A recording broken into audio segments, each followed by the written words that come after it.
Drastic times call for drastic measures. We're all in this together. We're going to get through this 2 weeks, and we're going to look, I hope, on the past few weeks, matter of fact, in the coming few weeks, that we did the right thing.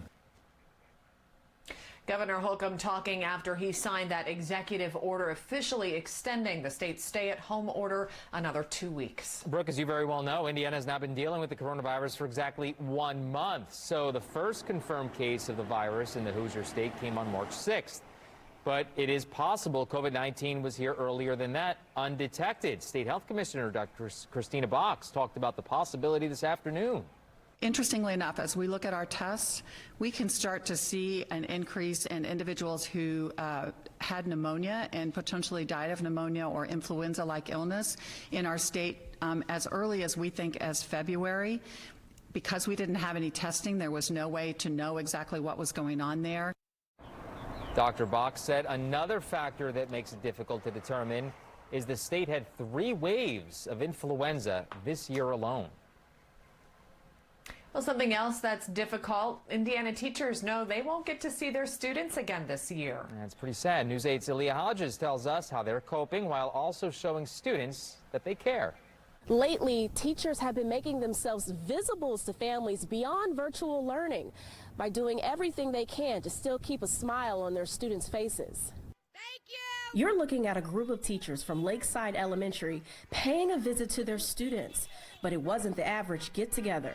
They got behind the wheel and drove around just to say hello on Sunday afternoon. This small gesture helped both students and teachers deal with the new normal of learning from home. Many educators say they were blindsided by the announcement of all schools to remain closed for the remainder of the academic year. And it has not been easy for some families who don't have internet access. Other challenges include teachers who are teaching virtual learning for the first time. But in kindergarten, that relationship between a teacher and a kindergartner for their first year in school is so critical. And you know, it's such a loving and nurturing environment, and they're not getting all of that. Like, I just want to hug them one more time. Like, at the end of the summer, you know that they're going to 4th grade and that they're going to have a different teacher, and you have that closure where you know it's coming. Teachers are letting students know they're not alone and will always keep an open line of communication during these tough times. Each school district has created their own academic schedule for students to follow, but one thing that remains the same is that all districts will continue virtual learning through the end of the school year. Reporting in Marion County, I'm Aaliyah Hodges, Wish TV, wishtv.com, and follow us on Facebook. All right, Aaliyah, thank you very much. We are following breaking news from the White House. I want to get you to Washington, D.C. right now, where President Trump and the coronavirus task force continue to hold their press conference. Let's listen in. Actually, you know what? If you want to watch that, go to wishtv.com. For now, though, Brooke, I'll send it on over to you. All right. Well, a Northwestern Indiana mayor is letting his frustration be known. He says a church violated the statewide stay-at-home order this weekend, and he's calling them out. Him and Mayor Thomas McDermott posted about the Church of Christ on social media this weekend. He says police responded to the church and found more than 30 members worshiping inside.